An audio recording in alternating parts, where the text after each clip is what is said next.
Wala akong mga braso. Kung feeling mo hindi ka mahal ng Panginoon dahil parang tinalikuran ka na ng panahon, ang video na to ay para sa'yo. Masakit pa sa akin, natawa ko ng walang kamay.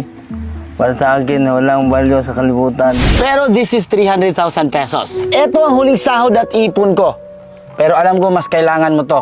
10,000, 20,000, 30,000, 40,000. Eto si Kuya Upe, 43 years old, namumuhay mag-isa at nakadepende lang sa kita ng basura.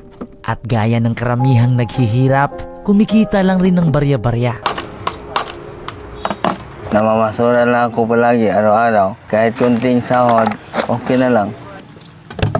Kung para sa atin marumi at nakakadiri ang basura, para sa kanya, eto ay grasya. Paano gagawin akin buhay kung hindi ako maghanap buhay? Di na mamamasura lang ako. Maliban sa maruming trabaho, ang mas nagpapahirap pa sa kanya ay pinanganak siya na isang. Wala akong mga braso. Ang kapansanan ni Kuya Upe ay hindi naging hadlang sa kanya upang mabuhay.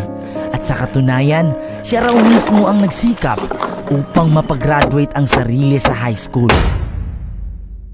Paano ka nag-survive sa 43 years dito sa mundo? Walang gamay, pungkol, wala. Ako tinitiis ko lang ang lahat ng sakit. O hindi ko pipigilin ako yung sarili nga masaktan. Hindi ka panipaniwalang may mga tao pa rin kayang manukso sa ganitong klaseng kalagayan. Hirap na nga sila sa buhay dahil araw-araw nila itong pinapasan. Dahil sa mga nangungutya, mas lalo pa itong nadaragdagan. Pilitin ko buktiin ako yung buhay, masusuko naman ang Panginoon. Iwasan ko lang ang mga salita ng sakit. Ang mga taong may kapansanan ay hindi kailangang magbago. Ang kailangan nila ay tanggapin ng buo at itrato ng equal bilang isang tao. Sa dami-daming tao, ikaw pa walang kamay. Siyempre, magtatampo ako. Masakit pa sa akin isipin, oy. Pero kahit minsan nagtatampo siya sa itaas, mas pinipili pa rin niyang mabuhay ng ganito kesa hindi pinanganak sa mundo. Tanggap ko ang kalagayan ko. Dahil nakikita ko ang mundo kung gaano kasarap. Santa Maria, nandiyo sa Diyos, iabo ko ng sana. Sa kabila ng kanyang kapansanan, nakakabilib kung paano siya naka-adapt sa mapanghusgang lipunan. Lalo na sa mga bagay-bagay na nakasanayan nating ginagamitan ng kamay. Pipiliin mo pa rin mabuhay kahit ganyan. Oo, magigda ako sa kong walay. Masakit, oy, nga ako ng usa. Sa isang araw, ilang beses ka nakakain? Isa. Wala ko kabalo kung sa purpose ginoon ako. O ano nakinanay ko. Kung may pera ka, anong gagawin mo sa pera? Sari-sari store, mahanap buhay ng gusto. Ito ang huling sahod at ipon ko. Pero alam ko mas kailangan mo to. Gusto ko lang linawin, hindi ako mabuting tao. Gumagawa lang ako ng mga videos na di kayang gawin ng iba. Pero this is 300,000 pesos.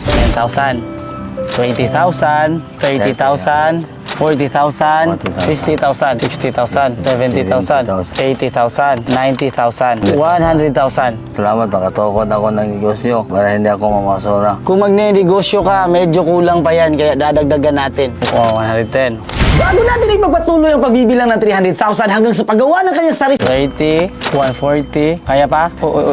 300,000 pesos. Salamat, idol.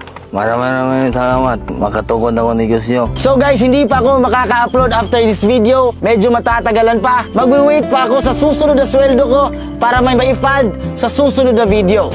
Sa araw na to, matutupad na ang pangarap niyang magkaroon ng grocery store. Ito na yon ang sari-sari store. Ang pinangapangarap ko. Natupad na dahil ni Idol Beatmaster. Ang dating malungkot at walang gana, ngayon ay nabuhayan at puno na ng pag-asa. Hindi ka man maswerte sa kalagayan mo ngayon, sigurado ako na may planong maganda ang Panginoon.